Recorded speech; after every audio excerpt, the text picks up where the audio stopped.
সব লোকে কয় লালন কি জাত সংসারে, লালন বলে জাতের কি রূপ দেখলাম না এই নজরে। বহুমুখী প্রতিভার অধিকারী লালন একজন বাঙালি।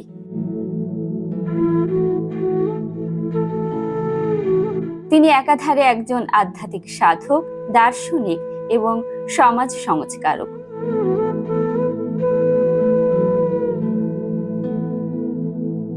তিনি তার জীবদ্দশায় সহস্রাধিক গানের রচনা করেন।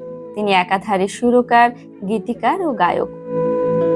আমরা আজকে এসেছি কুষ্টিয়ার কুমারখালীর ছেউরিয়ায় লালনের আখড়ায়, যেখানে তার ১৩৪তম তিরোধান দিবস।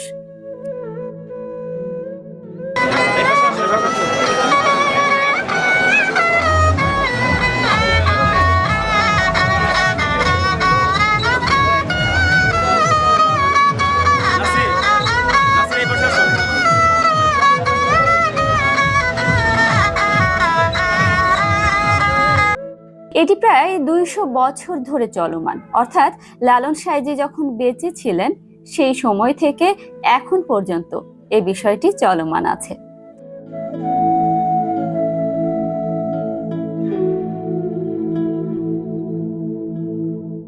আমরা আজকে তার সম্পর্কে জানবো, তার জীবন দর্শন, তার উল্লেখযোগ্য কাজ এবং তাকে নিয়ে করা উল্লেখযোগ্য কাজ, এবং এই অনুষ্ঠান, এই তিরোধান দিবস যেটাকে লালন উৎসব বলে, সেই উৎসবটা আসলে কেমন হয়, তার কি নিয়ম কানুন আছে, সেগুলো সম্পর্কেও জানবো।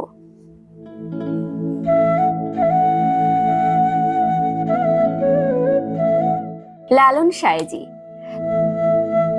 তিনি জন্মগ্রহণ করেছিলেন ১৭ই অক্টোবর ১৭৭৪ সালে এবং মৃত্যুবরণ করেন ১৭ই অক্টোবর ১৮৯০ সালে ১১৬ বছর বয়সে।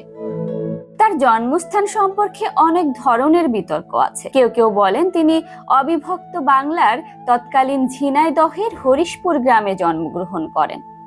আবার কেউ বলেন তিনি কুষ্টিয়ার কুমারখালীর চাপড়া ইউনিয়নের ভাড়ারা গ্রামে জন্মগ্রহণ করেন।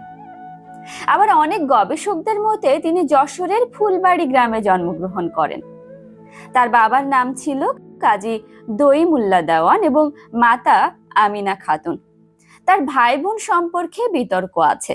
অনেকে বলেন তারা ২ ভাই ছিলেন, আবার অনেকে বলেন তারা ৪ ভাই ছিলেন। ৭৬-এর মন্বন্তরের সময় ২ ভাই মারা যান। যতদূর জানা যায় তিনি কাজী বংশের অধিকারী ছিলেন।